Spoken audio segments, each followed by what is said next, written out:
Hey YouTube, so I went to Uwharrie National Park with the Going Coastal Jeep Club. This is the last day that we went out. It's on Sunday of the Thanksgiving holiday and everything. And we just got off the Daniel Trail and decided to head over to the cattle chute. So we are on the Rocky Mountain Highway. It is one of the big loops at Uwharrie. The Rocky Mountain Highway is one of essentially it's a green, the way I see it, trails. Pretty friendly, easy trail.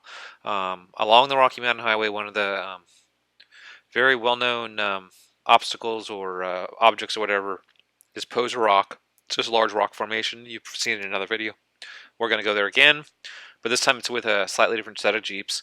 So this is basically the crew that was like in group one, and I was in like group two, like in the first day that we were here. So this is the other set of Jeeps, mostly. There might have been one or two Jeeps that carried over, but most of these Jeeps I think are different Jeeps that are with me this time. And we're basically cruising along, heading over to do the cattle chute, and also mess around on Poser Rock. So this video will have some of the Poser Rock footage for the last day in Uwharrie. Now I did find out about these dirt humps. You'll see that I keep going over these dirt humps. There's one right there, another dirt hump, dirt hump, dirt hump. Apparently they put them in on the trail for irrigation purposes. So essentially, it seems like they have a lot of these dirt humps, but I guess they're just being overly cautious. So anyway, they have all these dirt humps, and what I found out, one of the comments on YouTube that let me know, is the dirt humps are for irrigation purposes. So basically, when it rains a lot, they would rather have the rain go sideways off the trail to like the trees or whatever, versus going down the trail and eroding the trail away to the point that you can't drive on it anymore. So all these dirt humps are there to for water purposes, basically. And it kind of feels like they have these dirt humps. Like there's another one, there's another one. It feels like they have them almost like every 50 feet on a lot of these like really big trails. So apparently, rain is a big problem down here at Uwharrie National Forest, is my kind of guess. What you just saw was you saw that we let some side by sides or something go by us, and that's totally normal. You 100% want to be courteous to people, and you don't want to be blocking people or anything like that. And so, I mean, if you do have the opportunity or whatever, and the means to let somebody get by you, either if you run, go toward them and you run into them, if you have a spot on the side to pull over, or if they get behind you and it seems like they're in a rush. It's totally normal and appropriate to let them go around you. You don't want to, rain on anybody's parade. So anyway, as you can see, we are at Uwharrie National Forest, and we are heading to Poser Rock.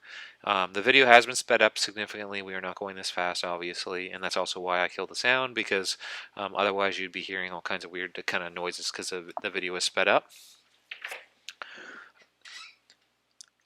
The barriers that you see on both sides, Uwharrie has a lot of those barriers, and they very much want you to try to stay on the trail as much as possible. I've been to a lot of parks, and you don't see those barriers in parks very often. I would have to say on the East Coast, out of all the parks I went to, I think Uwharrie is one of the only ones that I've seen them in. There's a couple spots maybe in Roush that has like the barriers like that, but the barriers that they have in Roush at Roush are typically like on the edge of a mountain where they're afraid you're gonna like roll down the mountain like into a highway or something like that. You don't usually see them just like in the middle of a forest that kind of like indicating, hey, don't go over here.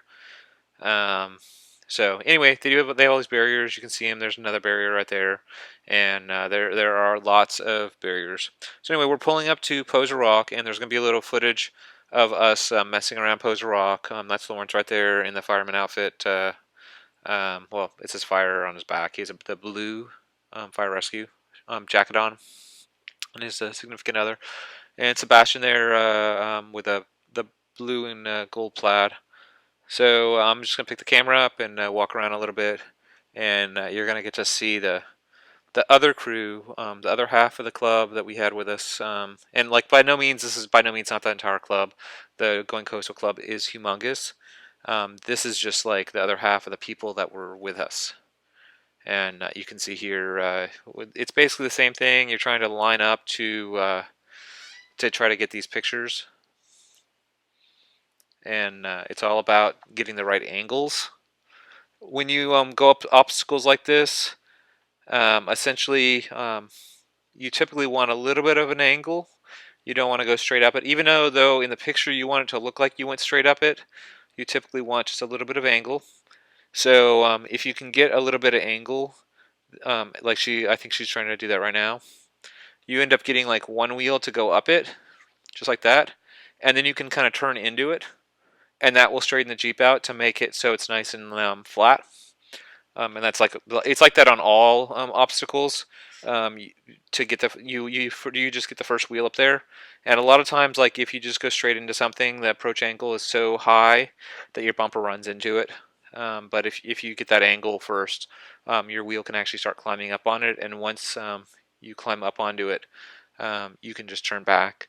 The trick is once you get on the obstacle like that, you have to always remember that that's how you got onto the obstacle. So when you get off the obstacle, you want to get off the obstacle the same way, meaning you want to turn the wheel a little bit and come off it at a very slight angle. Otherwise, what will end up happening is you'll end up hitting the bumper or something on the rock, and you'll damage the rock, and you'll also damage your bumper. So you want to be courteous to the rock, and you also don't want to damage your stuff. So the general idea is you just want a little slight angle.